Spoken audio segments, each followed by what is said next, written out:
त्यांच्याकडे 2 छोटी मुलं आहेत आणि ती विचारांनी बहुतेक आयुष्यभर छोटीच राहणार आहेत. माझे 2 भाचे आहेत सर.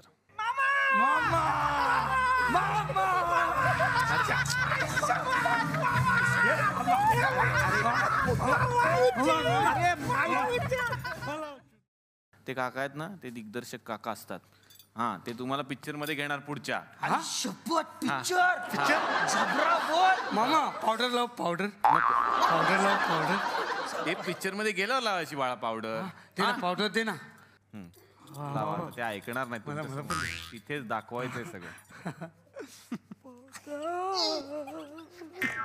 Powder powder. आता मी तुमची परीक्षा घेणार, तुम्ही पटापट उत्तर द्यायची. हा मामा. पळसाला पाने 120 हरिपत्ती.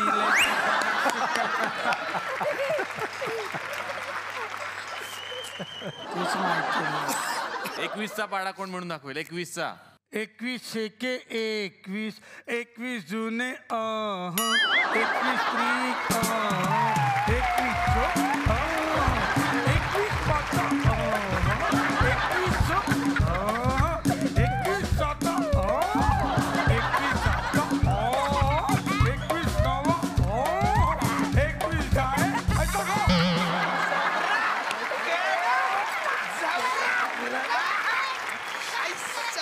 अरे मामाती 21चा पाडा असेल का? काय ती चालत लक्षात राहिली. तो छान गाणं आहे, तुला म्हणायला बोलू. नाच रे मोरा. हा, सगळे ऐका, डान्स पण करा छान. नाच रे मोरा आंब्याच्या वनात, नाच रे मोरा नाच रे मोरा आंब्याच्या वनात, नाच रे मोरा नाच. काळा काळा हापूस हापूस आहे, बापूस आहे ना. तू त्याला शब्द देऊ नको मध्ये मध्ये. तो म्हणतो ना गाणं, चुकवू नकोस त्याला. काय बापूस आहे ना? नाही कापूस कापूस. काळा काळा कापूस, बापूस नाही. हा, काळा काळा कापूस पिंजला रे, ढगांशी वारा गंजला. मामा गंजला आहे? नको ना देऊ त्याला शब्द.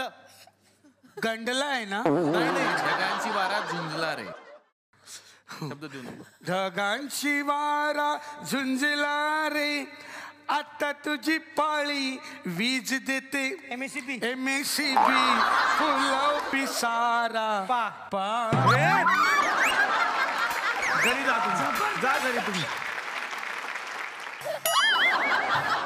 मामा मामा कोण आहे? अक्षय खन्ना. जबरदस्त. जे मराठी. हे काय मध्ये खाल्लेलं मिठाला जागलं पाहिजे.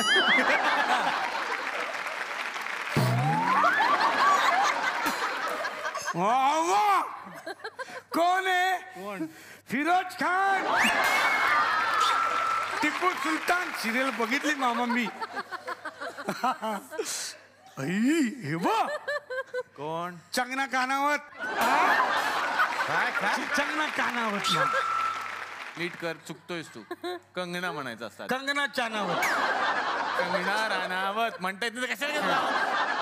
ते जोरदार टाळ्या वाजवा यांच्यासाठी, म्हणजे हे घरी जातील आणि उद्याच्या पहिल्या गाडीनं घरी जा. हा कार्यक्रम सुरू होण्यामागे सुद्धा एक छोटीशी स्टोरी आहे.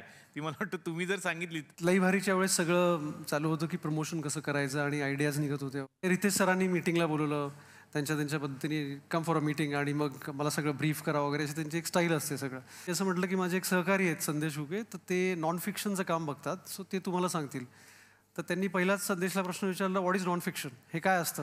तिथे तो अर्धाच संपला. म्हणजे जो काही मी सांगणार होतो की आता मी असा मोठा कार्यक्रम करतो वगैरे वगैरे, ते सगळं संपलं.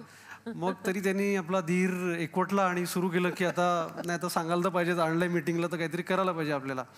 असं करून त्यांनी सुरू केलं की सर एक कार्यक्रमाची अशी आयडिया आहे, निलेश साबळे एक हे आहेत वगैरे. तर त्यांनी ऐकून घेतलं आणि म्हटलं ठीक आहे चालेल, आता मला गिनीपिक करायचं आहे तर मी तयार आहे तुम्हाला. हा कार्यक्रम माझ्यावर एक्सपेरिमेंट करा आणि नंतर मोठा करा. पण वस्तुस्थिती अशी आहे की रितेश इथे खूप मोकळ्या मनाने ते आले, he enjoyed the show. I think त्यांच्यामुळे हा शो उभा राहिला असं मला वाटतं. क्या बात आहे. आणि या मंचाच्या माध्यमातून आम्ही थँक्यू म्हणू इच्छितो रितेश देशमुख यांना. तर जाता जाता आणखीन एक फार महत्वाचा प्रश्न विचारायचा आहे मला. आम्ही या मंचावरती जिथे जिथे दिग्दर्शक येतात, निर्माते येतात, त्यांना हा प्रश्न खास करून विचारतो की हा सिनेमा रसिक प्रेक्षकांनी का पाहावा सर? झी मराठीच्या माध्यमातून किंवा SLच्या माध्यमातून गेल्या अनेक वर्षात आम्ही अनेक वेगवेगळे प्रयोग केले असं म्हणूया. अनेक वेगवेगळ्या मालिका आणण्याचा प्रयत्न केला आणि समोर लोकांनी उचलून धरल्या आणि त्या हिट झाल्या. कदाचित त्याच्यात एक प्रकारचा इनोसन्स होता, एक चांगुलपणा होता किंवा वेगळेपणा होता, जो मराठी रसिक प्रेक्षकांना भावला असं मला असं वाटतं. संपूर्ण कुटुंबाला भावला. म्हणजे एक तर पहिली गोष्ट की हा सिनेमा आहे ना, खूप एक युनिक स्ट्रेंथ, 2 स्ट्रेंथ आहेत आणि त्याच्याने आपण संपूया की हा संपूर्ण कुटुंबाचा सिनेमा आहे.